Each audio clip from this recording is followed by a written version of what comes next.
Chapter 50. In the Lu Hsüeh pavilion, they vie with each other in pairing verses on the scenery. In the Nuan Hsiang village, they compose in beautiful style riddles for the spring lanterns. But to continue, we should, after all, Bao-Chiau suggested, make some distinction as to order. Let me write out what's needful. After uttering this proposal, she urged everyone to draw lots and determine the precedence. The first one to draw was Lai Wan. After her, a list of the respective names was made in the order in which they came out. Well, in that case, Lady Feng rejoined, I'll also give a top line. The whole party laughed in chorus. It will be ever so much better like this, they said.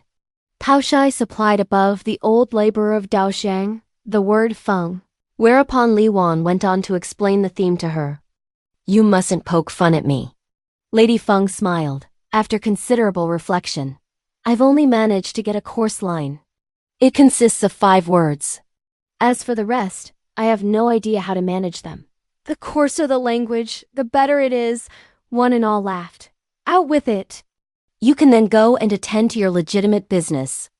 I fancy, Lady Feng observed, that when it snows there's bound to be northerly wind, for last night I heard the wind blow from the north the whole night long. I've got a line, it's, the whole night long the northern wind was high. But whether it will do or not, I am not going to worry my mind about it. One and all, upon hearing this, exchanged looks.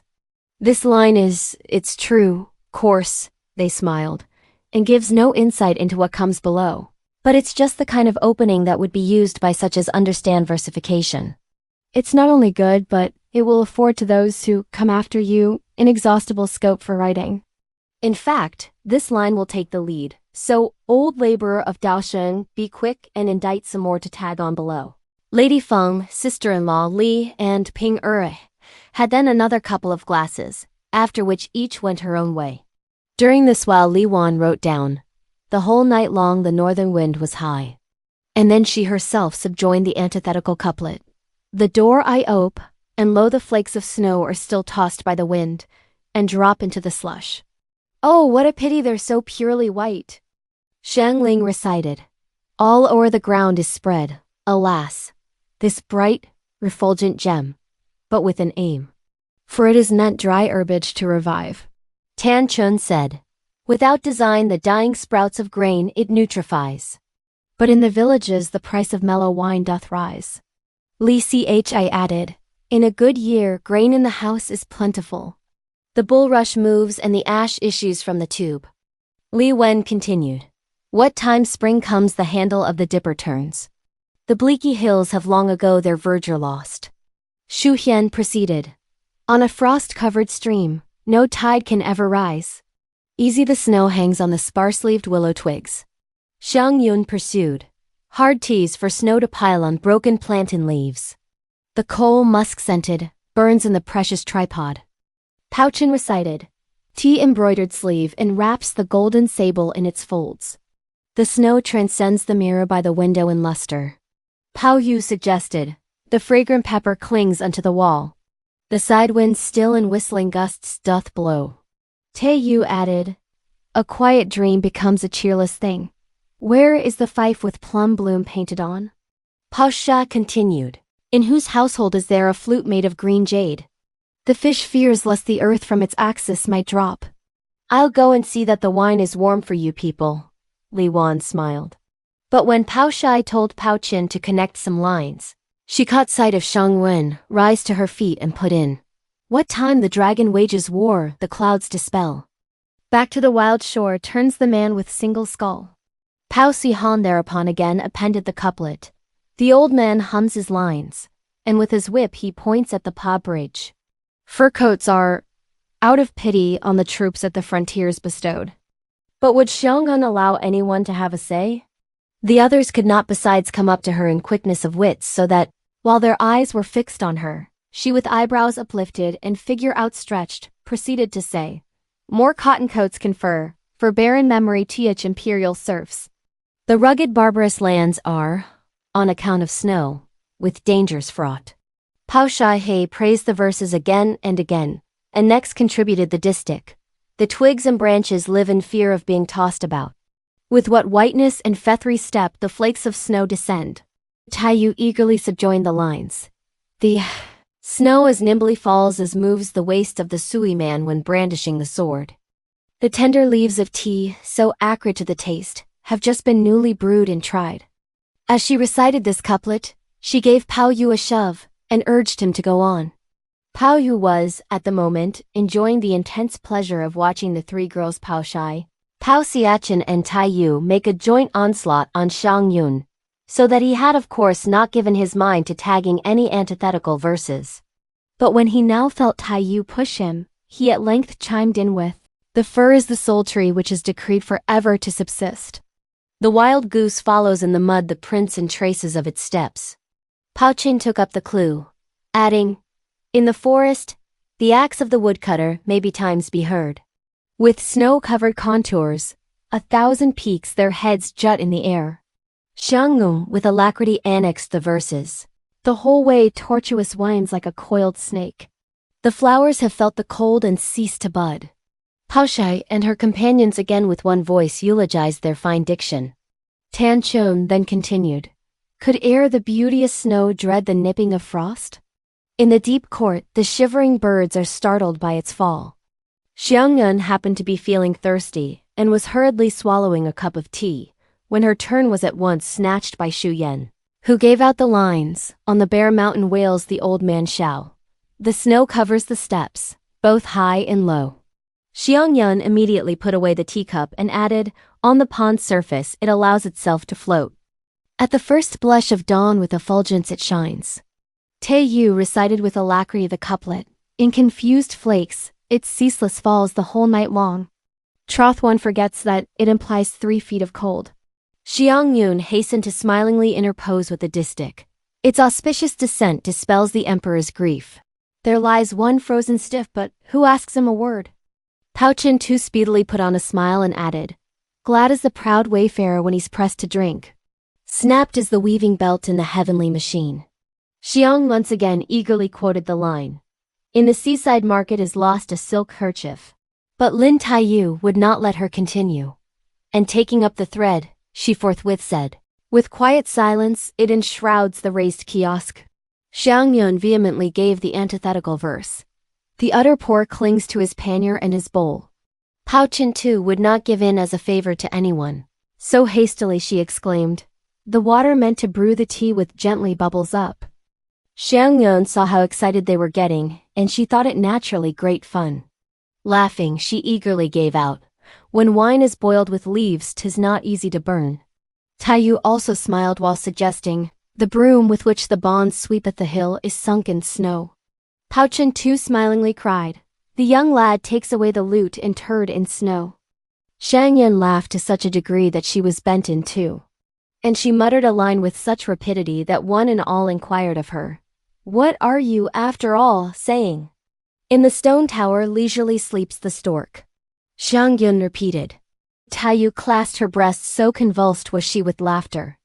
With loud voice she bawled out, "Tea-embroidered carpet warms the affectionate cat."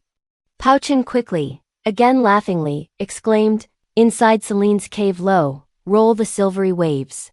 Xiangyun added, with eager haste, "Within the city walls at eve was hid a purple flag." Daiyu with alacrity continued with a smile, "The fragrance sweet, which penetrates into the plums, is good to eat." Bao-Chiau smiled. "What a fine line!" she ejaculated. After which, she hastened to complete the couplet by saying, "The drops from the bamboo are meet, when one is drunk, to mix with wine." Bao-Chiau likewise made haste to add, "Betimes the hymeneal girdle it moistens." Xiangyun eagerly paired it with, "Oft it freezeth on the kingfisher shoes." Daiyu once more exclaimed with vehemence, "No wind doth blow, but yet there is a rush." Bao-Chiau promptly also smiled and strung on, "No rain low falls, but still a patter's heard." Xiang was leaning over, indulging in such merriment that she was quite doubled up in two. But everybody else had realized that the trio was struggling for mastery. So without attempting to versify, they kept their gaze fixed on them, and gave way to laughter. Daiyu gave her another push to try and induce her to go on. "Do you also sometimes come to your wits' ends? And run to the end of your tether? she went on to say. I'd like to see what other stuff and nonsense you can come out with. Xiangyun, however, simply fell forward on Bao-Chiau's lap and laughed incessantly. If you've got any gumption about you, Bao-Chiau exclaimed, shoving her up. Take the second rhymes under Xiao and exhaust them all, and I'll then bend the knee to you. It isn't as if I were writing verses. Xiangyun laughed, rising to her feet. It's really as if I were fighting for very life. It's for you to come out with something. They all cried with a laugh. Tanchun had long ago determined in her mind that there could be no other antithetical sentences that she herself could possibly propose, and she forthwith set to work to copy out the verses. But as she passed the remark, they haven't as yet been brought to a proper close. Li Wen took up the clue. As soon as she caught her words and added the sentiment, my wish is to record this morning's fun. Li Shi then suggested as a finale the line, by these verses I'd fain sing T Emperor's praise. That's enough, that will do, Li Wan cried. The rhymes haven't, I admit, been exhausted, but any outside words you might introduce will, if used in a forced sense, be worth nothing at all. While continuing their arguments, the various inmates drew near and kept up a searching criticism for a time. Xiangyun was found to be the one among them who had devised the largest number of lines. This is mainly due, they unanimously laughed, to the virtue of that piece of venison. Let's review them line by line as they come, Li Wan smilingly proposed, but yet as if they formed one continuous poem. Here's Baoyu last again. I haven't, the fact is, the knack of pairing sentences, Baoyu rejoined with a smile. You'd better therefore make some allowance for me. There's no such thing as making allowances for you in meeting after meeting, Li Wan demurred, laughing. That you should again after that give out the rhymes in a reckless manner, waste your time and not show yourself able to put two lines together. You must absolutely bear a penalty today. I just caught a glimpse of the red plum in the Lu Hsüeh monastery. And how charming it is. I meant to have plucked a twig to put in a vase, but so loathsome is the way in which Miao Yu goes on, that I won't have anything to do with her. But we'll punish him by making him, for the sake of fun, fetch a twig for us to put in water. This penalty, they shouted with one accord, is both excellent as well as pleasant. Baoyu himself was no less delighted to carry it into execution. So signifying his readiness to comply with their wishes, he felt desirous to be off at once. It's exceedingly cold outside, Xiangyun and Daiyu simultaneously remarked. So have a glass of warm wine before you go. Xiangyun speedily took up the kettle, and Daiyu handed him a large cup, filled to the very brim. Now swallow the wine we give you, Xiangyun smiled. And if you don't bring any plum blossom, we'll inflict a double penalty. Baoyu gulped down hurry-scurry the whole contents of the cup and started on his errand in the face of the snow. Follow him carefully, Li Wan enjoined the servants. Daiyu, however, hastened to interfere and make her desist. There's no such need, she cried. Were anyone to go with him, he'll contrariwise not get the flowers. Li Wan nodded her head. Yes, she assented, and then went on to direct a waiting maid to bring a vase, in the shape of a beautiful girl with high shoulders, to fill it with water, and get it ready to put the plum blossom in. And when he comes back, she felt induced to add, we must recite verses on the red plum. I'll indite a stanza in advance, eagerly exclaimed Xiangyun. We'll on no account let you indite any more today, Bao-Chiau laughed. You beat every one of us hollow. So if we sit with idle hands, there won't be any fun. But by and by we'll find Baoyu. And, as he says that he can't pair antithetical lines, we'll now make him compose a stanza himself. This is a capital idea, Daiyu smiled, but I've got another proposal. As the lines just paired are not sufficient, won't it be well to pick out those who've put together the fewest of stitches and make them versify on the red plum blossom? An excellent proposal, Bao-Chiau ventured, laughing. The three girls Xing Shuyan, Li Wen and Li Shi failed just now to do justice to their talents, besides they are visitors. And as Si Echian Pian and Yang got the best of us by a good deal, it's only right that none of us should compose any more, and that trio should only do so. Li Wan thereupon retorted, is also not a very good hand at verses, let therefore cousin Si Hyeon have a try. Bao-Chiau had no alternative but to express her acquiescence. Let the 3 words red plum blossom, she then suggested, be used for rhymes. And let each person compose an heptameter stanza. Cousin Xing to indict on the word red. Your elder cousin Li on plum. And Caer on blossom. If you let Baoyu off, Li Wan interposed, I won't have it. I've got a capital theme. Sheng Yun eagerly remarked. So, let's make him write some. What theme is it? One and all inquired. If we made him, Shang Yun resumed, versify on, in search of Miao Yu to beg for red plum blossom, won't it be full of fun? That will be full of zest, the party exclaimed, upon hearing the theme propounded by her. But hardly had they given expression to their approval than they perceived Baoyu come in, beaming with smiles and glee, and holding with both hands a branch of red plum blossom. The maids hurriedly relieved him of his burden and put the branch in the vase, and the inmates present came over in a body to feast their eyes on it. Well, may you look at it now, Baoyu smiled. You've no idea what an amount of trouble it has cost me. As he uttered these words, Tan Chun handed him at once another cup of warm wine. And the maids approached, and took his wrapper and hat, and shook off the snow. But the servant girls attached to their respective quarters then brought them over extra articles of clothing. Shi Zhen in like manner dispatched a domestic with a pelisse, the worse for wear, lined with fur from fox's ribs. So Li Wan, having directed a servant to fill a plate with steamed large taros, and to make up 2 dishes with red-skinned oranges, yellow coolie oranges, olives and other like things, bade someone take them over to Xian. Shang Yun also communicated to Baoyu the subject for verses they had decided upon a short while back. But she likewise urged Baoyu to be quick and accomplish his task. Dear senior cousin, dear junior cousin, pleaded Baoyu, let me use my own rhymes. Don't bind me down to any. Go on as you like, they replied with one consent. But conversing the while, they passed the plum blossom under inspection. This bough of plum blossom was, in fact, only 2 feet in height. But from the side projected a branch, crosswise, about 2 or 3 feet in length, the small twigs and stalks on which resembled coiled dragons or crouching earthworms, and were either single and trimmed pencil-like, or thick and bushy grove-like. Indeed, their appearance was as if the blossoms spurted cosmetic. This fragrance put orchids to the blush. So everyone present contributed her quota of praise.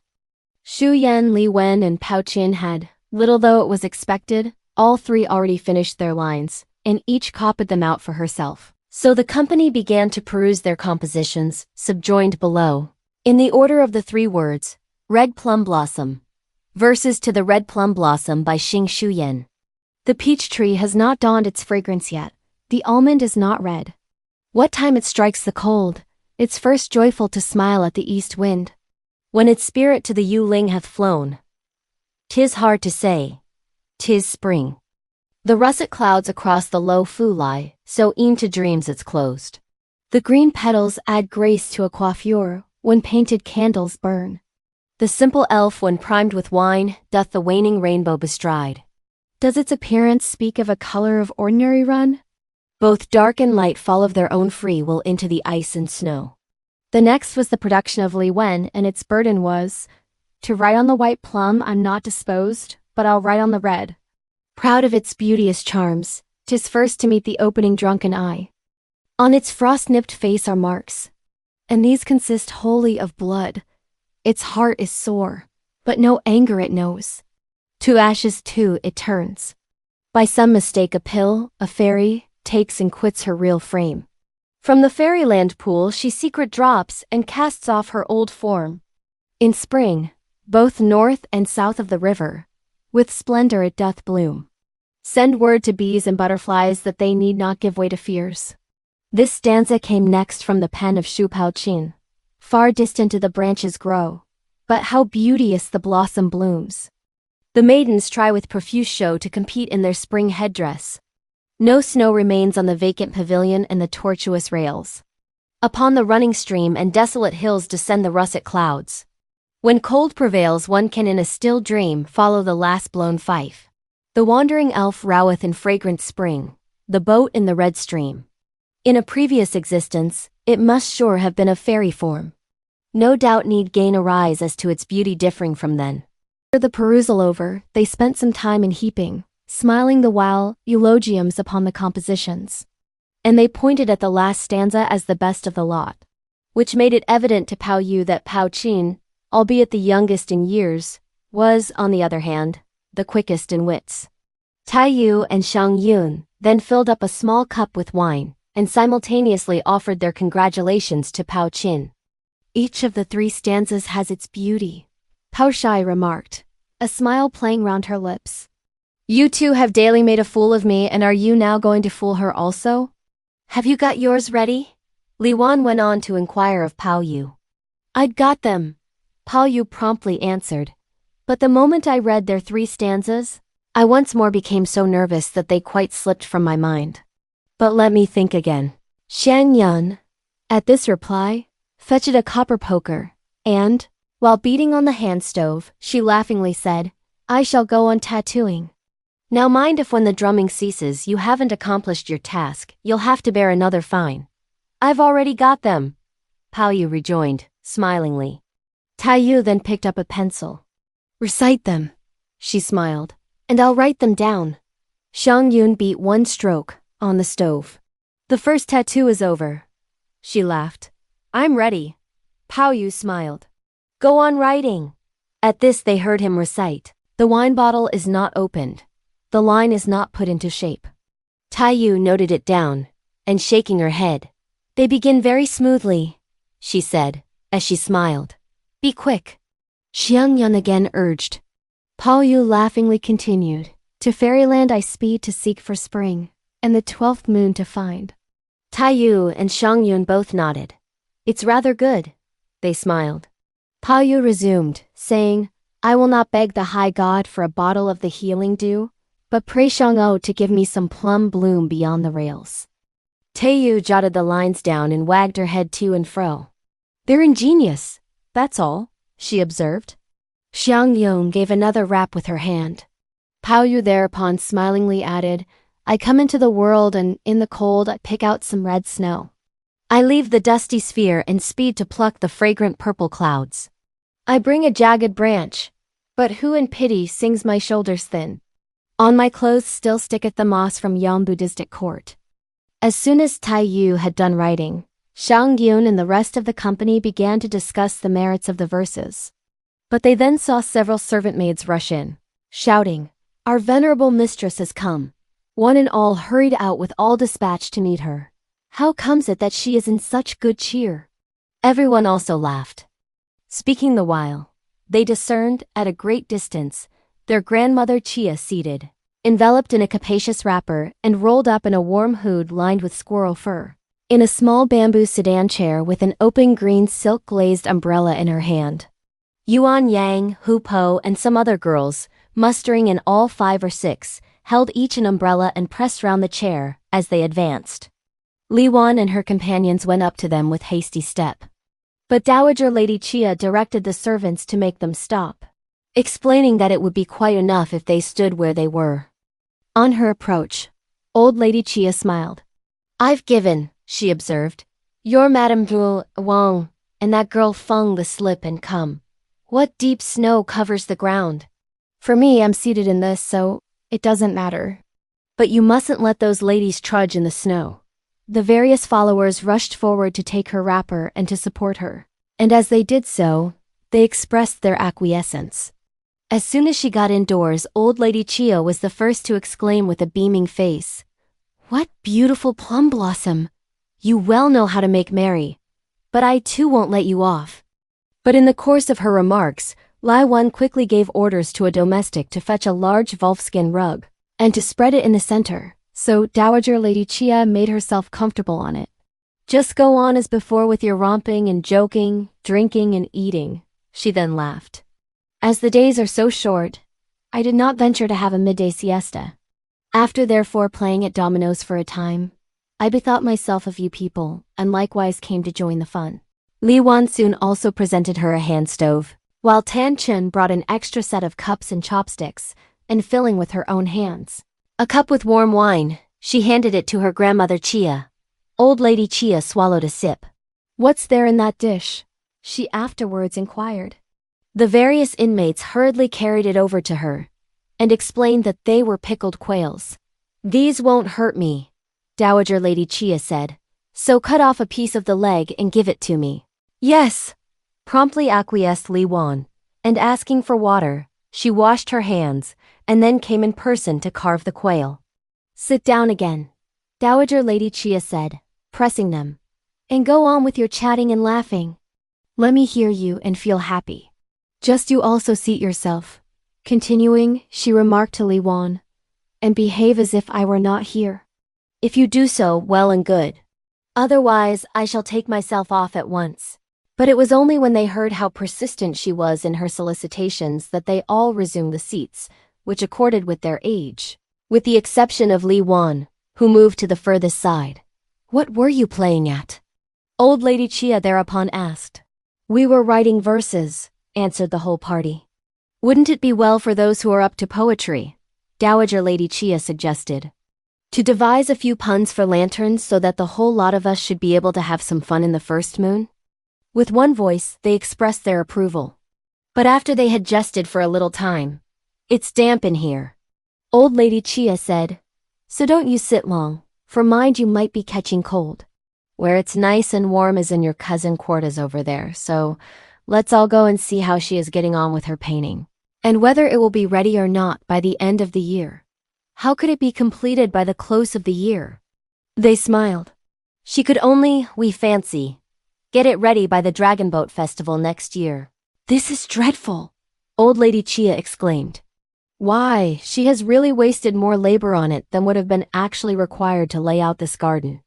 With these words still on her lips, she ensconced herself again in the bamboo sedan, and closed in or followed by the whole company. She repaired to the Lotus Fragrance Arbor, where they got into a narrow passage, flanked on the east as well as the west, with doors from which they could cross the street. Over these doorways on the inside as well as outside were inserted alike tablets made of stone.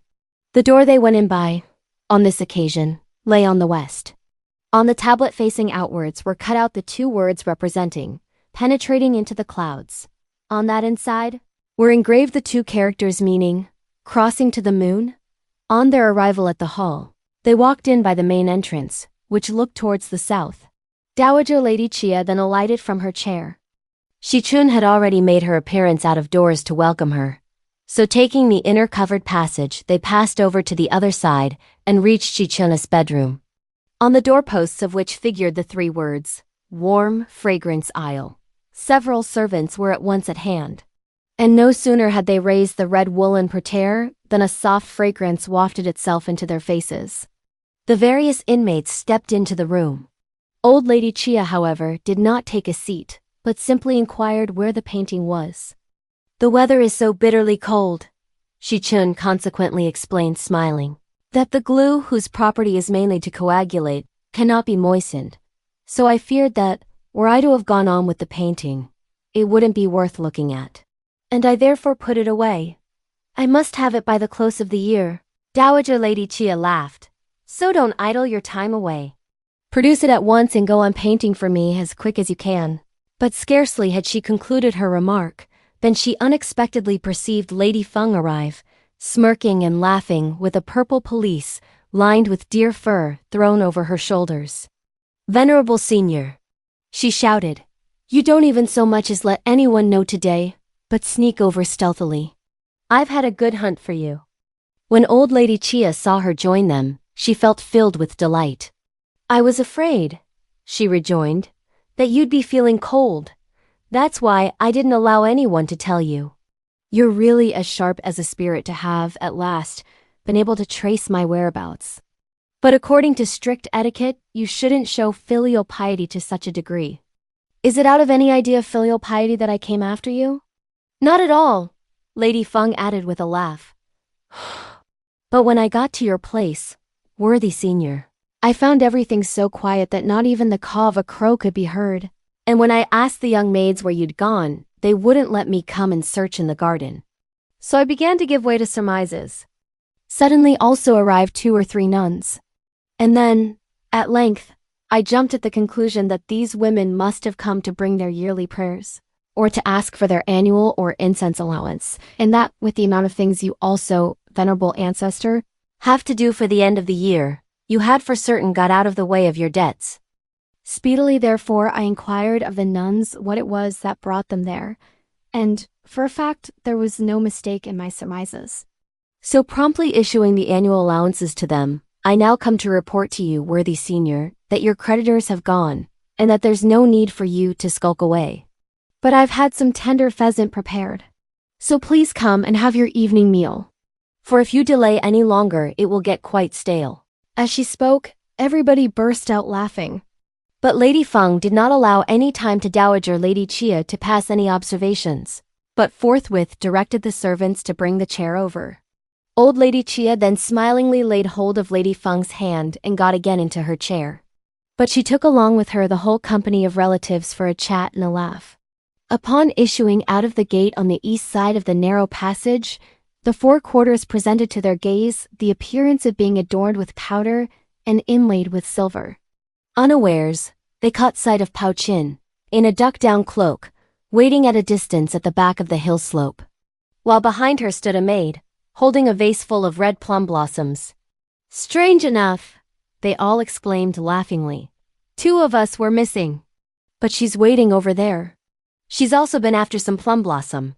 Just look, Dowager Lady Chia eagerly cried out joyfully. That human creature has been put there to match with the snow-covered hill.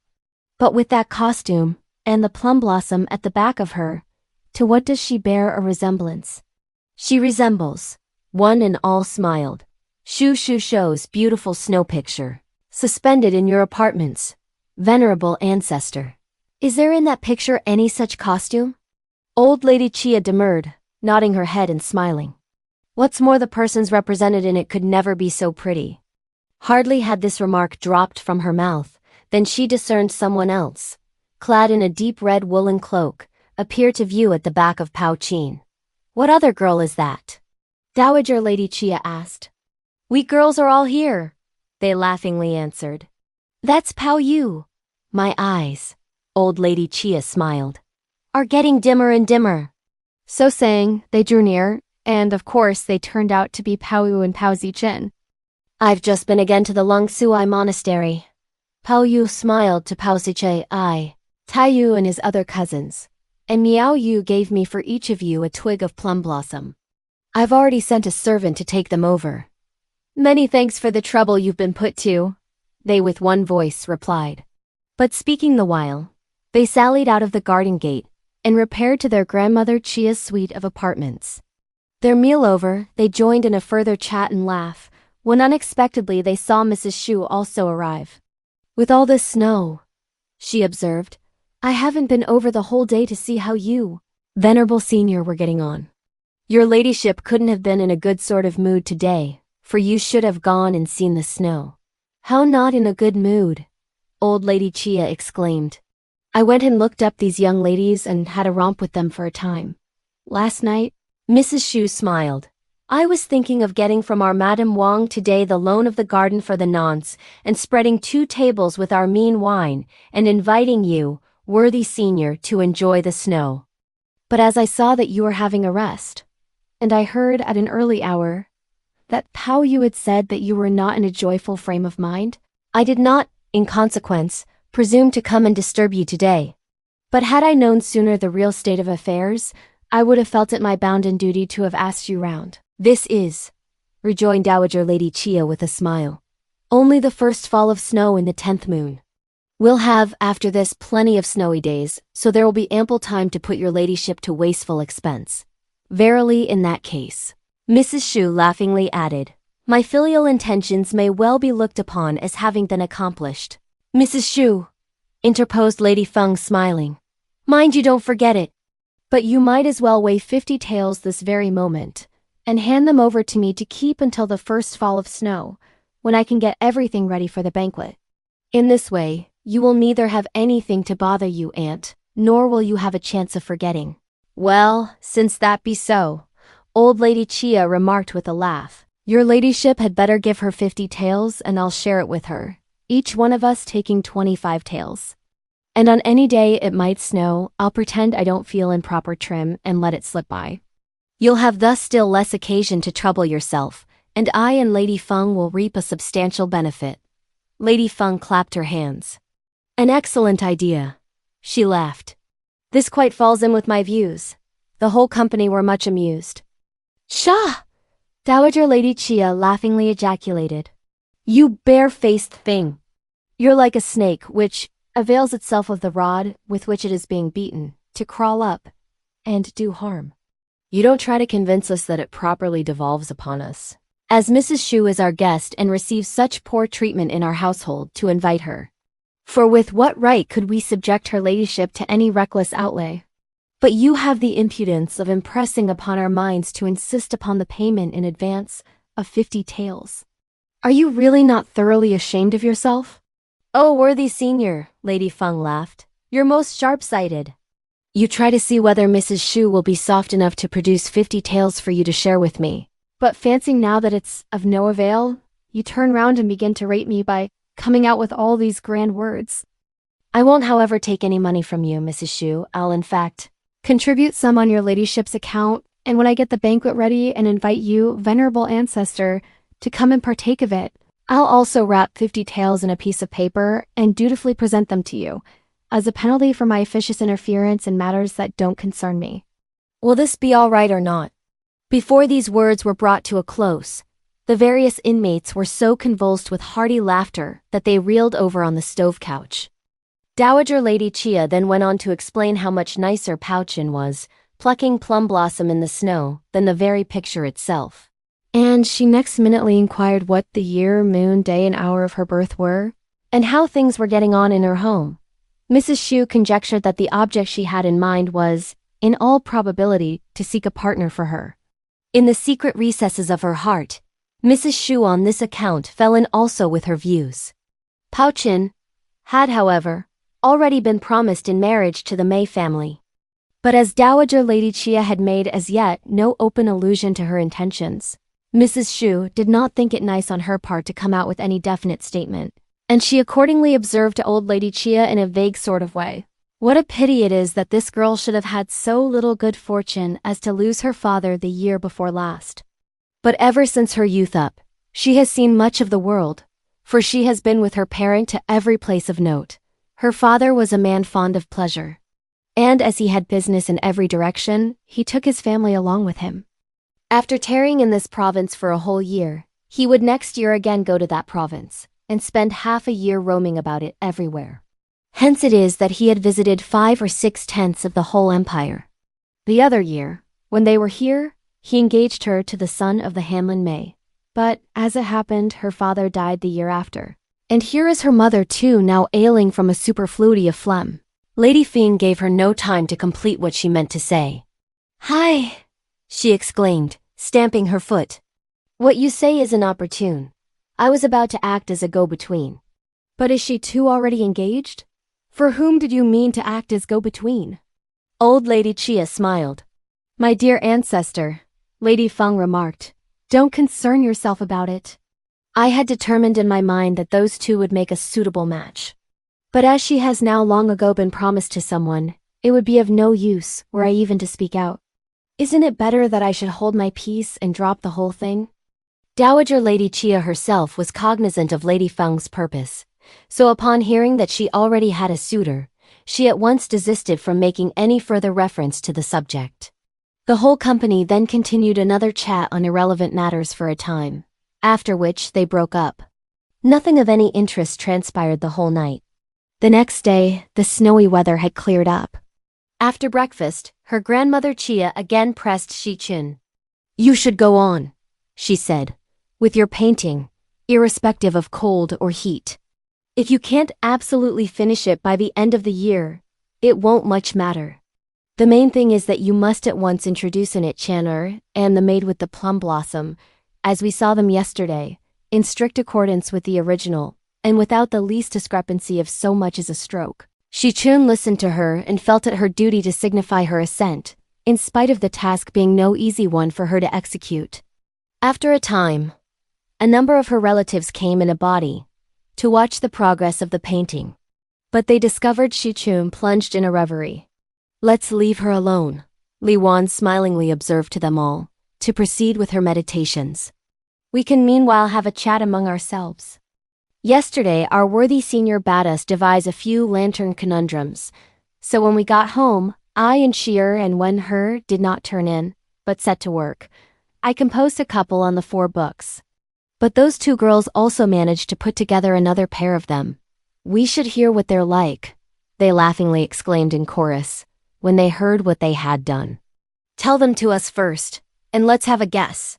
The goddess of mercy has not been handed down by any ancestors. Lu Hsüeh smiled. This refers to a passage in the 4 books. In one's conduct, one must press towards the highest benevolence. Xiang Yun quickly interposed, taking up the thread of the conversation. You should ponder over the meaning of the 3 words implying, handed down by ancestors. Bao-Chiau smiled. Before you venture a guess. Think again. Li Wan urged with a smile. I've guessed it. Daiyu smiled. It's, if, notwithstanding all that benevolence, there be no outward visible sign. That's the line. One and all unanimously exclaimed with a laugh. The whole pond is covered with rush. Now find the name of the rush, Li Wan proceeded. This must certainly be the cattail rush. Hastily again replied Xiang Yun. Can this not be right? You've succeeded in guessing it, Li Wan smiled. Li Wen's is, cold runs the stream along the stones. Bearing on the name of a man of old. Can it be Shan Tao? Tan Xian smilingly asked. It is, answered Li Wan. Hsüeh is the character young glowworm. It refers to a single word, Li Wan resumed. The party endeavored for a long time to hit upon the solution. The meaning of this is certainly deep, Bao-Chiau put in. I wonder whether it's the character, hua, flower, in the combination, hua tsao, vegetation. That's just it. Lu Hsüeh smiled. What has a glowworm to do with flowers? One and all observed. It's capital, Daiyu ventured with a smile. Isn't a glowworm transformed from plants? The company grasped the sense. And, laughing the while, they, with one consent, shouted out, Splendid! All these are, I admit, good, Bao-Chiau remarked, but they won't suit our venerable senior's taste. Won't it be better, therefore, to compose a few on some simple objects? Some which all of us, whether polished or unpolished, may be able to enjoy? Yes, they all replied. We should also think of some simple ones on ordinary objects. I've devised one on the Tian Chang Chung meter. Xiang Yun pursued, after some reflection. But it's really on an ordinary object. So try and guess it. Saying this, she forthwith went on to recite, the creeks and valleys it leaves. Traveling the world, it performs. In truth, how funny it is, but renown and gain are still vain. Ever hard behind it is its fate. A conundrum. None of those present could fathom what it could be. After protracted thought, some made a guess by saying it was a bonze. Others maintained that it was a Taoist priest. Others again divined that it was a marionette. All your guesses are wrong, Baoyu chimed in, after considerable reflection. I've got it. It must for a certainty be a performing monkey. That's really it. Xiang Yun laughed. The first part is all right, the party observed. But how do you explain the last line? What performing monkey? Xiang Yan asked. Has not had its tail cut off? Hearing this, they exploded into a fit of merriment. Even, they argued, the very riddles she improvises are perverse and strange. Mrs. Hsüeh mentioned yesterday that you, Cousin Chin, had seen much of the world, Li Wan put in, and that you had also gone about a good deal. It's for you, therefore, to try your hand at a few conundrums. What's more, your poetry, too, is good. So why shouldn't you indite a few for us to guess? Bao-Chiau, at this proposal, nodded her head, and while repressing a smile, she went off by herself to give way to thought. Bao-Chiau then also gave out this riddle, carved sandal and cut cedar rise layer upon layer. Have they been piled and fashioned by workmen of skill? In the mid-heavens, it's true, both wind and rain fleet by. But can one hear the tingling of the Buddhist spell? While they were giving their mind to guessing what it could be, Baoyu too recited, both from the heavens and from the earth, it's indistinct to view. What time the Langya feast goes past, then mind you take great care. When the Luan's notes you catch and the crane's message thou'lt look up, it is a splendid thing to turn and breathe towards the vault of heaven, a kite. Daiyu next added, why need a famous steed be a with bridle air restrained? Through the city it speeds. Gamote its skirts. How fierce it looks. The master gives the word and wind and clouds begin to move. On the fishbacks and the 3 isles, it only makes a name, a rotating lantern. Tanchun had also one that she felt disposed to tell them. But just as she was about to open her lips, Bao-Chiau walked up to them. The relics of various places I've seen since my youth, she smiled, are not few, so I've now selected 10 places of historic interest, on which I've composed 10 odes treating of antiquities. The verses may possibly be coarse, but they bear upon things of the past, and secretly refer as well to 10 commonplace articles. So, cousins, please try and guess them. This is ingenious, they exclaimed in chorus when they heard the result of her labor. Why not write them out and let us have a look at them? But reader, peruse the next chapter if you want to learn what follows. Thanks for watching. Please like the video and subscribe to the channel for more excellent content.